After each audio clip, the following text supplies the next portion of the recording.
இயேசுவில் அன்பார்ந்த சகோதர சகோதரிகளே, திருவிவிலியம் அறிவோம் பகுதியில் இன்று நாம் திருவிவிலியத்தின் இணை திருமுறை நூல்களின் ஒன்றான சீராக்கின் ஞான நூல், அதாவது சபை நூல் என அழைக்கப்படும் இயேசு பென் சீரா எழுதிய ஞான நூலை சுருக்கமாக அறிந்து கொள்வோம். நூலின் வரலாற்று பின்னணி.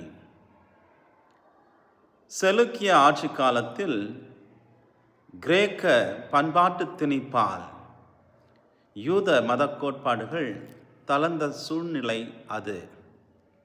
கிமு சுமார் 180 எருசலேம் அறிஞர் இயேசு பென் சீரா யூத மரபுகளையும் திருச்சட்டத்தின் மகத்துவத்தையும் வலியுறுத்தி இந்த நூலை எபிரே மொழியில் எழுதினார்.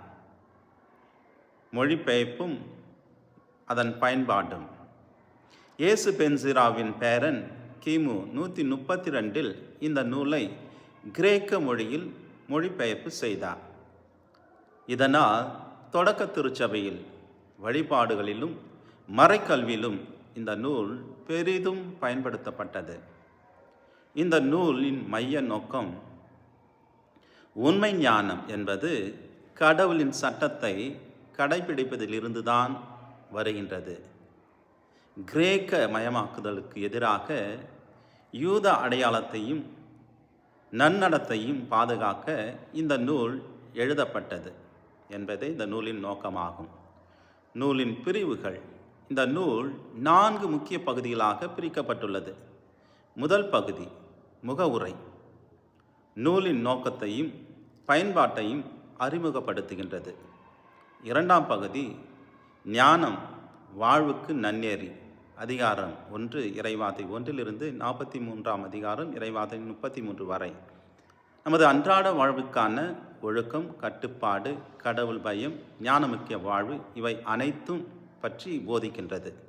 மூன்றாம் பகுதி மூதாதையர் புகழ்ச்சி, அதிகாரம் 44 முதல் இறைவார்த்தை 1 முடிய இஸ்ராயல் மக்களின் மீட்பு வரலாற்றையும் அவருடைய மூதாதையர்களையும் தலைவர்களையும் பற்றி நினைவு கூறுகின்றது.